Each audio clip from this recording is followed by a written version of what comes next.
भजन संहिता 34। पहली आयत मैं पढ़ूंगा और दूसरी आप पढ़ेंगे, जैसे हम पारंपरिक तौर पर पढ़ते आए। और भजन 34 सैम 34। मैं हर समय यहोवा को धन्य कहा करूंगा, उसकी स्तुति निरंतर मेरे मुख से होती रहेगी। मैं यहोवा पर घमंड करूंगा, नम्र लोग ये सुनकर आनंदित होंगे। मेरे साथ यहोवा की बड़ाई करो और आओ हम मिलकर उसके नाम की स्तुति करें। मैं यहोवा के पास गया, तब उसने मेरी सुन ली और मुझे पूर्ण रीति से निर्भय किया। जिन्होंने उसकी ओर दृष्टि की उन्होंने ज्योति पाई और उनका मुंह कभी काला होने ना पाया। ये तीन जन ने पुकारा और यहोवा ने सुन लिया और उसके सब कष्टों से छुड़ा लिया। यहोवा के डरवैयों के चारों ओर उसका दूत छावनी डालकर उनको बचाता है। परख कर देखो यहोवा कैसा भला है, क्या ही धन्य वह पुरुष जो उसकी शरण लेता है। हे यहोवा के पवित्र लोगों, उसका भय मानो, क्योंकि उसके डरवैयों को किसी भली वस्तु की घटी नहीं होती। जवान सिंह को घटी होती है पर वे भूखे होते हैं, परंतु यहोवा के खोजियों को भली वस्तु की घटी नहीं होगी। हे लड़कों, आओ मेरी सुनो, मैं तुमको यहोवा का भय मानना सिखाऊंगा। वह कौन मनुष्य है जो जीवन की इच्छा रखता है और दीर्घायु चाहता है ताकि भलाई देखे। अपनी जीभ को बुराई से रोक कर रख और अपने मुंह की चौकसी कर कि उससे छल की बात ना निकले। बुराई को छोड़ भलाई कर, मेल को ढूंढ उसी का पीछा कर। यहोवा की आंखें धर्मियों पर लगी रहती है और उसके कान उनकी दुहाइयों की ओर लगे रहते हैं। करने वालों के विमुख रहता है ताकि उनका स्मरण पृथ्वी पर से मिटा डाले। धर्मी दुहाई देते हैं और यहोवा उनकी सुनता है और उनको सब विपत्तियों से छुड़ाता है। यहोवा टूटे मन वालों के समीप रहता है और पिसे हुओं का उद्धार करता है। धर्मी पर बहुत सारी विपत्तियां पड़ती तो हैं, परंतु यहोवा उन सब से उनको मुक्त करता है। वह उनकी हड्डी हड्डी और मांस की रक्षा करता है, उसमें से एक भी टूटने ना पाए। आइए 21 और 22 आयत हम मिलकर ऊंचे शब्दों में एक साथ पढ़ें। दुष्ट अपनी बुराई के द्वारा मारा जाएगा और धर्मी के बैरी दोषी ठहरेंगे। यहोवा अपने दासों का प्राण मोल लेकर बचाता है और जितने उसके शरणागत हैं उनमें से भी दोषी ना ठहरेगा। क्या 22वीं आयत फिर से एक और बार मिलकर हम पढ़ सकते हैं? यहोवा अपने दासों का प्राण मोल लेकर बचा लेता है, जिससे उसके जितने शरणागत हैं उनमें से कोई भी दोषी ना ठहरेगा। मैं दिल से परमेश्वर का धन्यवाद देना चाहता हूं इस दिन के लिए जो परमेश्वर ने मेरी जिंदगी में दिया। मैं विश्वास करता हूं आज परमेश्वर अपने वचन से, इस भजन से हम सब से बात करने पाए। मैं जानता हूं और मुझे लगता है, मुझे विश्वास भी है कि भजन की जब बात आती है या भजनों की जब आप बात करते हैं, भजन संहिता 121, भजन संहिता 23 और मुझे लगता है भजन 34 उसमें से एक ऐसा भजन है जिसको हम बार बार दोहराते हैं। और उसमें से खासकर कुछ आयतें, यहोवा अपने दूतों की छावनी डालकर उनको बचाता है। जिसने परमेश्वर की ओर दृष्टि करी, परमेश्वर उसके मुंह को कभी भी लज्जित और काला होने नहीं देता। ये भजन मैं जानता हूं हम सबका जाना माना सुपरिचित एक भजन है। और इस भजन को जब लिखा गया और जिस परिस्थिति में दाऊद ने इस भजन को लिखा, हम सब लोग जानते हैं उस समय दाऊद अमालेक नामक एक राजा के सन्मुख था। हम ये भी जानते हैं वो समय था जब दाऊद बादशाह शाऊल से डर कर भाग रहा था। शाऊल उसका पीछा कर रहा था और शाऊल दाऊद को मारना चाहता है। और उसका बहुत बड़ा कारण हम जानते हैं, क्योंकि शाऊल जलता था दाऊद से, क्योंकि परमेश्वर ने वादा किया था एक दिन दाऊद जो है वो शाऊल के सिंहासन के ऊपर बैठने पाएगा। शाऊल दाऊद को मारना चाहता है और दाऊद इसलिए डर कर, जब उसको कोई रास्ता नजर नहीं आया, तब वो शत्रुओं के जो छावनी है या जो शत्रु जो राजा गए उसके पास पहुंच गया। और वहां भी लोगों ने उसको पहचान लिया, ये तो वही दाऊद है जिसने गोलियत को मारा था। और अब वो लोग भी दाऊद को मारना चाहते हैं। और हम जानते हैं एक समय ऐसा समय आता है दाऊद को पागलपने का नाटक करना होता है, क्योंकि दाऊद को पता है अगर इनको पता चलेगा कि मैं ठीक ठाक हूं तो ये मुझे मार देंगे। तो एक तरफ शाऊल उसको मारना चाहता है और दूसरे तरफ शत्रु उसको पीछा कर कर उसको खत्म करना चाहते गए। और मैं आपसे कहना चाहता हूं, जब इस तरीके के एक माहौल से होकर जाते समय परमेश्वर का दास इस गीत को लिखता है, इस भजन को लिखता है। एक बात मैं आपसे कहना चाहता हूं, जब हम भजन पढ़ते गए, क्यों हम भजनों को सबसे ज्यादा अपनी जिंदगी के साथ हम जोड़ सकते गए, और उसका कारण यह है, भजन वो भजन है जो हमें बताता है वो लोग आपके और मेरे समान साधारण लोग थे, लेकिन भजन हमें यह भी बताता है इन सब के बीच में एक बात जो कॉमन थी, एक बात जो साधारण थी, एक बात जो सामान्य थी, और वो थी परमेश्वर उनका विश्वास योग्य था। परमेश्वर ने अपने लोगों को ना ही कभी छोड़ा और ना ही परमेश्वर ने कभी अपने लोगों को त्यागा। एक तरफ शाऊल मारना चाहता गया, एक तरफ शत्रु उसको मारना चाहता गया, और इन सब के बीच में दाऊद परमेश्वर पर आश्रित होकर आगे की तरफ बढ़ता गया। जब मैं इस वचन को मनन कर रहा था, मनन करते समय 5 बातें मेरे मन के भीतर आई। यहां पर इस भजन के भीतर मैं दाऊद के 5 प्रतिज्ञाओं के बारे में मैं देखता हूं, उन प्रतिज्ञाओं के बारे में जो परमेश्वर दाऊद से करता है। पहली प्रतिज्ञा हम देखते हैं 34 और उसकी 4 आयत लिखा है, मैं यहोवा के पास गया और तब उसने मेरी सुन ली और मुझे पूरी रीति से निर्भय किया। दाऊद कहता है, जब अकाल के समय, जब तकलीफ के समय, जब शत्रु मुझे घेरना चाहते थे, उस समय जब मुझे कुछ भी समझ में नहीं आ रहा है, ऐसी परिस्थिति में जब मैं परमेश्वर के पास गया, परमेश्वर ने मेरी प्रार्थनाओं को सुन लिया। मैं एक बात आपसे कहना चाहता हूं, इस बात को लेकर निश्चिंत रहिए। देखिए, हम सबकी विडंबना क्या है, हम सबकी परेशानी क्या है। हमें लगता है मैं अभी प्रार्थना करूं और परमेश्वर अगले पल मेरे लिए काम करे, और परमेश्वर कई बार करता भी है। लेकिन एक बात मैं ये भी कहना चाहता हूं, परमेश्वर अपने समय में अपने ढंग से आपकी मेरी प्रार्थनाओं का वो जवाब देने वाला परमेश्वर है। कई बार मुझे लगता है प्रभु आप आज मुझे उत्तर दे दीजिए, लेकिन मैं आपसे कहना चाहता हूं प्रभु जानता है अगर आज वो आपको मुझे उत्तर देगा, वो आपके लिए मेरे लिए भला नहीं है। लेकिन जब वो कल हमें उत्तर देता है और सारी रात हम करारते गए, सारी रात हम रोते गए, चिल्लाते गए, कहते गए परमेश्वर तू मेरी प्रार्थनाओं को क्यों नहीं सुन रहा, और जब अगले दिन वो हमें उत्तर देता गए, तब हम अपने हाथों को उठाकर उसका धन्यवाद करते और कहते गए प्रभु धन्यवाद, तूने अपने समय में अपने ढंग से मेरी प्रार्थनाओं को सुनकर तूने मुझे उत्तर दिया गया। या बैठे हुए एक एक विश्वासियों मैं कहना चाहता हूं, अगर आप परमेश्वर का भय मानते गए, अगर आप परमेश्वर के पीछे चलते गए, अगर आप परमेश्वर को अपना सर्व कुछ मानकर उसके पीछे चलने वाले गए, तब मैं आपसे कहना चाहता हूं आपकी एक एक प्रार्थनाओं को परमेश्वर ने सुन के रखा हुआ है। आपकी एक एक प्रार्थनाओं के ऊपर परमेश्वर ने कान लगाया है। वो समय देख रहा है, वो इंतजार कर रहा है, सही समय पर वो उठकर खड़ा होगा और आपके सिर को ऊपर कर अपनी महिमा बढ़ाने वाला वो परमेश्वर है। मुझे लग रहा है मेरा परमेश्वर नहीं सुन रहा, मुझे लग रहा है मेरे परमेश्वर ने अपना मुंह मुझसे फेर रखा है, लेकिन मैं आपसे कहना चाहता हूं उसने आपकी प्रार्थनाओं को सुना है, उसने आपकी प्रार्थनाओं को वो जवाब देने जा रहा है, लेकिन वो इंतजार कर रहा है सही समय का, सही समय का। दाऊद कहता है मैंने एक बात परमेश्वर से जान ली और वो ये है, परमेश्वर मेरी प्रार्थनाओं को सुनने वाला है। दूसरी बात वो वहां पर कहता है, परमेश्वर, उसकी 7 आयत में लिखा है, यहोवा के डरवैयों के चारों ओर उसका दूत छावनी किए हुए रहता है और उनको बचाता है।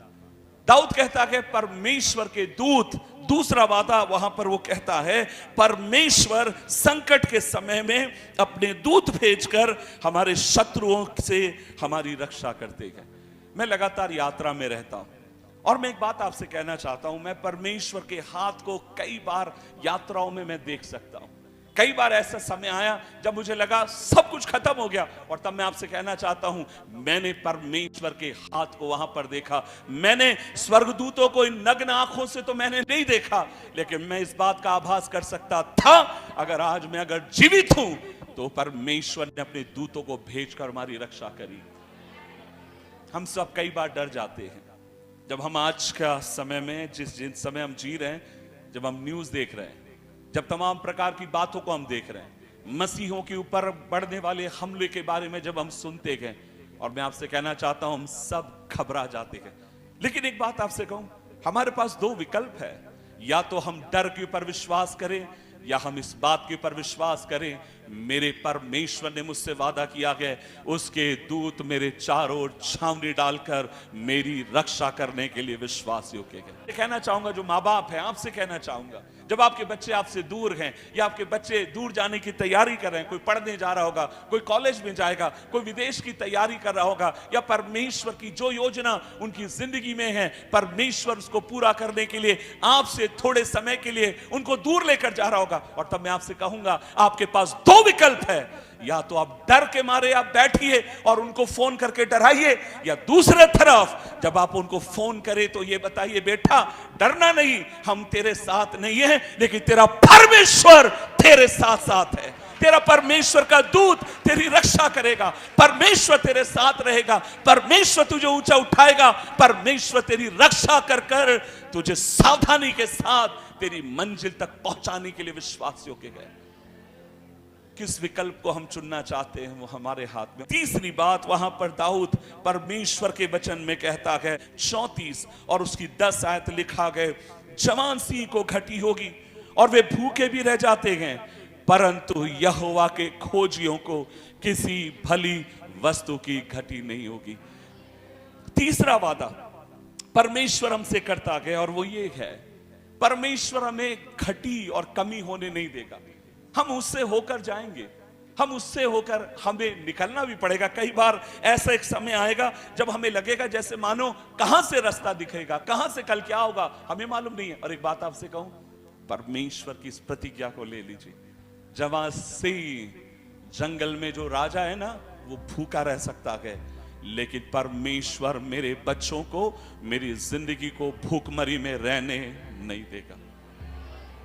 दाऊद कहता है, वो भजन मेरे दिल के बहुत नजदीक है, जहां पर 37 उसकी 25 आयत पढ़ने की जरूरत नहीं, जहां पर दाऊद कहता है, मैं जवान था एक समय और अब मैं बूढ़ा हो गया, लेकिन मैंने एक चीज कभी नहीं पाई, और वो ये है, मैंने कभी भी धर्मी के परिवार को भीख मांगते हुए नहीं पाया, लेकिन वो दिन भर उदार होकर देता है, और यहोवा किसी घटी में उसको रहने नहीं देता। और यहां बैठे हुए एक एक विश्वासी से मैं कहना चाहता हूं, जब हमारी जिंदगी परमेश्वर के साथ सही है, हमारे हाथ अगर साफ है, हमारी जिंदगी परमेश्वर की दृष्टि में सही है, और तब मैं आपसे कहना चाहता हूं, ना आपको ना आपकी पीढ़ी को परमेश्वर कभी मांगने देगा, वरन वो आपको कृपा देगा, ताकि अपने हाथों को खोलकर आप परमेश्वर के नाम के निमित्त देने पाए। ये परमेश्वर की दया है, ये परमेश्वर का अनुग्रह है, ये परमेश्वर की कृपा है। आप कहेंगे पास्टर किशोर आप क्या बात कर रहे हैं, आज की मेरी परिस्थिति क्या आपको पता है? मैं एक बात आपसे कहना चाहता हूं, मैंने कई बार इस गवाही को यहां पर दिया। मैं छोटा था, मैं बेकरी में काम करता था, और मेरे को याद है मेरी बेकरी का मालिक बड़ा कठोर एक व्यक्ति था। वो मुझे बात बात पर मारा करता, पीटा करता। एक दिन मेरे हाथ से कुछ काम बिगड़ गया, उसने मुझे बहुत मारा, और लगभग इतनी ऊंचाई से तो उसने मुझे नीचे फेंक दिया था, और मैं रोते रोते घर गया, मारा गया, पीटा गया। लेकिन मैं एक बात आपसे कहना चाहता हूं, एक दिन मेरी मां ने यीशु मसीह को प्रभु जानकर स्वीकार किया। एक दिन परमेश्वर मुझ जैसे एक साधारण से लड़के को अपनी सेवकाई के लिए परमेश्वर बुलाता है।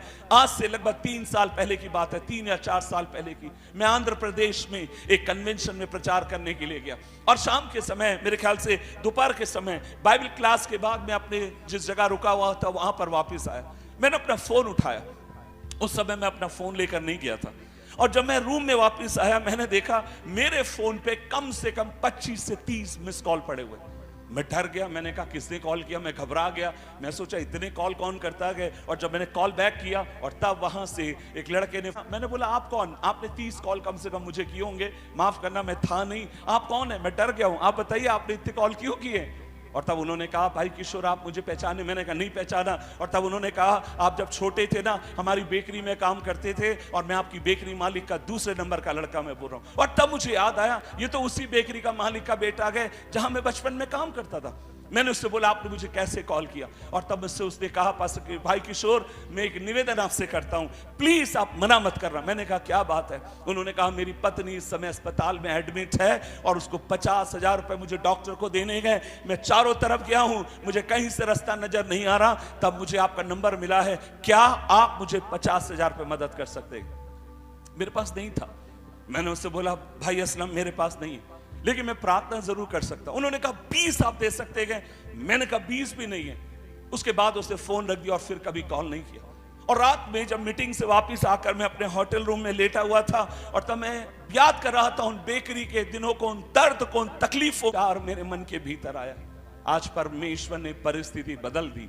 कुछ ले गए, मारे गए, बेइज्जत किए गए, लेकिन आज प्रभु ऐसी जगह पर हमें खड़ा करता गए। आज उनके बच्चे कहते गए क्या आप हमें कुछ पैसा उधार दे सकते गए? या बैठे हुए लोगों से कहना चाहूंगा आज आप बेइज्जत होंगे, आज आप कुछ ले जा रहे होंगे, आज आप कहेंगे जो दर्द गए वो सहने के बाहर है, लेकिन मैं एक बात आपसे कहूंगा, परमेश्वर आपकी पीढ़ी को उठाकर एक दिन ऊंचा करेगा। एक दिन परमेश्वर आपकी सुधि लेगा और परमेश्वर आपके सिर को ऊपर कर कर एक दिन आप अपने सिर को चौड़ा कर कर कहने पाएंगे मेरा परमेश्वर विश्वास योग्य परमेश्वर है। दाऊद कहता है ये मेरा अनुभव है, ये मेरा अनुभव है, और मेरा अनुभव ये कहता है सिंह भूखा रह सकता है, शेर भूखा रह सकता है, लेकिन परमेश्वर का भय मानने वाला हो सकता है वो भूखा उठेगा जरूर, लेकिन सर्वशक्तिमान परमेश्वर उसे कभी ऐसे जाने नहीं देगा। कितने लोग विश्वास करते हैं, अपने हाथों को उठा के प्रभु का धन्यवाद दे सकते हैं। प्रभु भला है। एक और वादा वो करता है, इसको बोलकर दो है, जल्दी से उनको जस्ट रिपीट करके छोड़ना चाहूंगा। वहां पर वो एक और बात कहता है, उसकी 34 के 18 में, यहोवा टूटे मन वालों के समीप रहता है और पिसे हुओं का वो उद्धार करता है। जो ब्रोकन है, जो टूटे हुए हैं, जो बाहर से टूटे हुए हैं। एक बात मैं आपसे कहना चाहता हूं, मुझे समझ में नहीं आ रहा जो एक चीज जो इन दिनों में मसीहत में बढ़ते जा रही, हमें यह लग रहा है कि जितने मेरे बाहरी एक्सप्रेशन जितने ज्यादा दिखाई देंगे, जितने मेरे बाहर की प्रक्रियाएं दिखाई देगी, उतना अधिक परमेश्वर मुझे स्वीकार करेगा।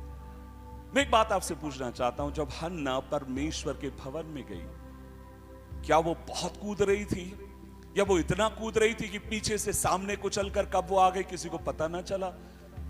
या वहां पर खड़े होकर या वहां चाहो बैठी हुई थी, वह बाहरी तौर से अधिक पता वो किस बात के ऊपर फोकस थी? भीतर। उसके होठ तो हिल रहे थे पर कोई समझ ना पा रहा था।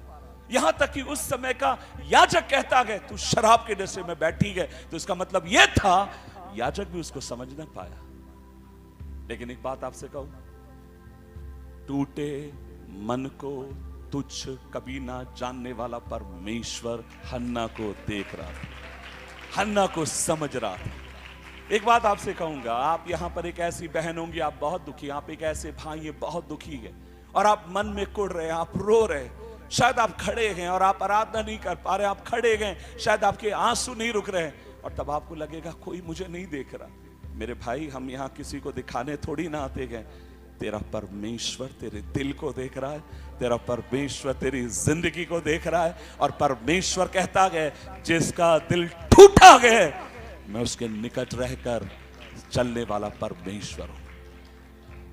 परमेश्वर टूटे हुए मन वालों के निकट रहता है। एक बात आपसे पूछना चाहता हूं, मन कब टूटता है? जब परिस्थितियां विकट होती। मन कब टूटता है? जब चारों तरफ हमें कोई समझ में नहीं आ रहा और तब हम अंदर ही अंदर टूटने लगते हैं। और अब मैं आपसे कहूंगा, जब दुनिया आपको देखेगी तो ऐसे लोगों को दुनिया तुच्छ जानेगी। लोग कहेंगे इनके ऊपर जरूर श्राप है। एक परेशानी खत्म होती है, दूसरी आ जाती है, दूसरी आ जाती है, तीसरी चली जाती है, चौथी, पांचवी, छठवीं। और मैं आपसे कहना चाहता हूं, जिसको जो कहना है कहने दीजिए। परमेश्वर आपके हृदय को जानता है, वो आपके हृदय को जानता है। और दाऊद कहता है टूटा हुआ मन परमेश्वर के सामने ग्रहण योग्य है। आखिरी बात बोलकर अपनी बात को विराम देना चाहता हूं। उसकी 22वां वचन ये मेरे दिल के बहुत निकट है।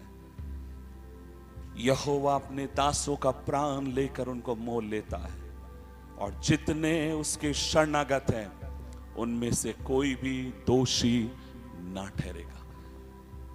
दोष ना लगाया जाएगा ये नहीं लिखा है।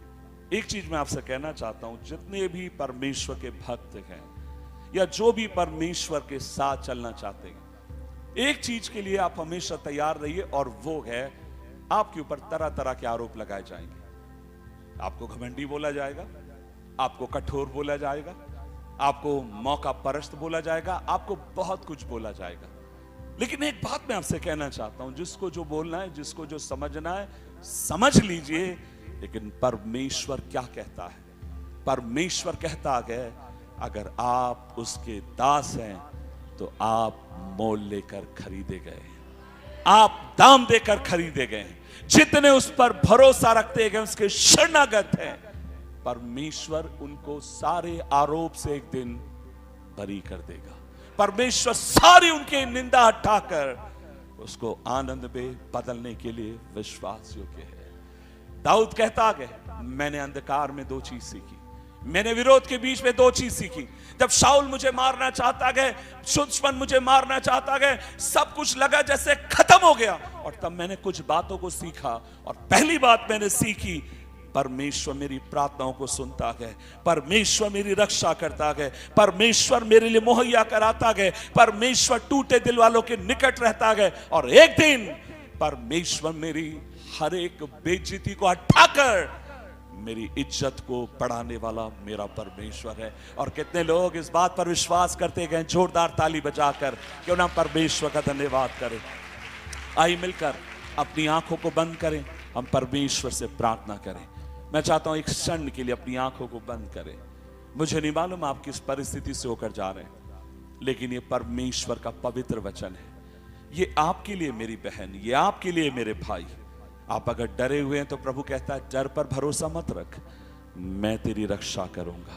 अगर आप आज समय दिक्कत में हैं, आपको समझ में नहीं आ रहा कैसे होगा, बच्चों की फीस, भविष्य, खाना पीना, और प्रभु कहते हैं तू मेहनत कर, कठिन परिश्रम कर, और मैं तेरे मेहनत पर फल देकर तुझको आशीषित करूंगा, आशीषित करूंगा। सर्वशक्तिमान परमेश्वर, हम धन्यवाद देते हैं आपके दीन दास दाऊद के लिए, उसके अनुभव के लिए। प्रभु धन्यवाद आपकी कृपा के लिए, और उसके जो अनुभव वो हमसे आज हजारों साल बाद भी बांटकर उसके अनुभव हमसे पुकार कर कहते गए प्रभु भला है, विश्वास योग्य है। सो प्रभु जी अनुग्रह दीजिए, इस पर हम भरोसा रखें, तेरे वचन को माने, तेरे पीछे चले। यीशु मसीह के नाम से मांगते गए, आमीन आमीन आमीन। प्रभु आप सबों को आशीष दे।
हमारे जो भी दुख और दर्द हम अपने पिता के साथ जब बांटते हैं, तो हमारा पिता उस सारी समस्या का हल निकालने वाला परमेश्वर है। आमीन।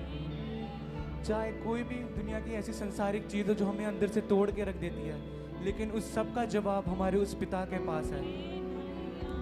आमीन। जितना ज़्यादा हम परमेश्वर के वचन में लिखा है, जितना ज़्यादा हम उसकी हजूरी में आएंगे, उतना ज़्यादा हम अपने मन को खोल पाएंगे और परमेश्वर हमको जानने वाला होगा। भाई अपने दिलों को खोले। आज का ये परमेश्वर, आज आप हमारे दिल में आए और विराजमान करें, क्योंकि आप ये जो मेरी दुख और मेरी पीड़ाओं को समझते परमेश्वर। दुनिया, मैं नहीं जानता दुनिया क्या कहते दिया, मैं उसकी परवाह नहीं करता, लेकिन परमेश्वर आप मेरी परवाह करते हैं, इसलिए मैं आपका धन्यवाद करता हूँ। आपने उस परवाह के कारण उस क्रूस पे अपनी जान दे दी। आमीन। हालेलुया।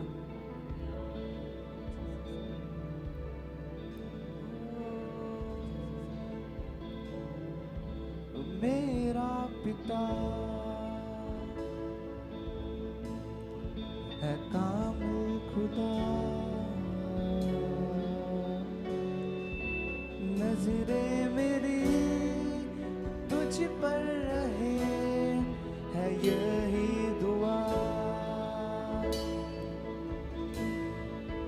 मेरा पिता है कामिल खुदा, नजरें मेरी तुझ पर रहे, है यही दुआ। हर वक्त तू कायम रहे, अपने जब साथ छोड़ दे, वादियों में तू ताकत मेरी, चाहूं बस हुजूरी तेरी, हुजूरी तेरी। सब तुझ में शुरू और तुझ में खत्म, हर एक कदम तू मेरे संग है, तेरा वचन वो हर वक्त तू कायम रहे, अपने जब साथ छोड़ दे, वादियों में तू ताकत मेरी, चाहूं बस हुजूरी तेरी। हर वक्त तू कायम रहे, अपने जब साथ छोड़ दे, वादियों में तू ताकत मेरी, चाहूं बस हुजूरी तेरी, हुजूरी तेरी।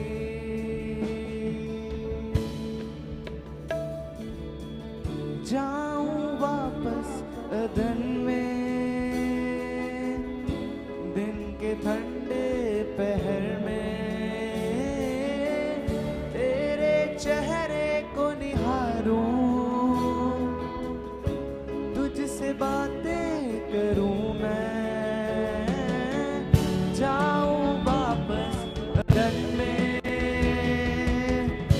दिन के ठंडे पहर में,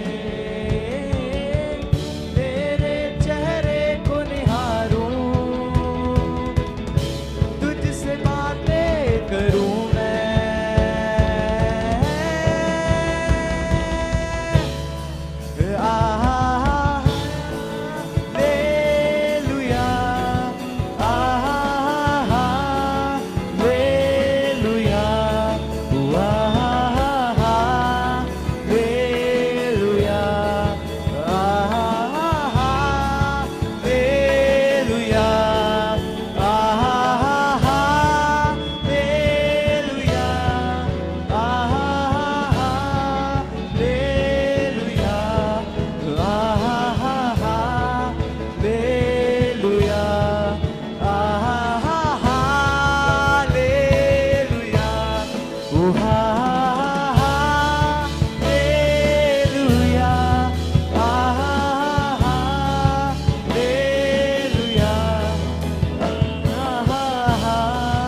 जाऊं वापस सदन में, दिन के ठंडे पहर में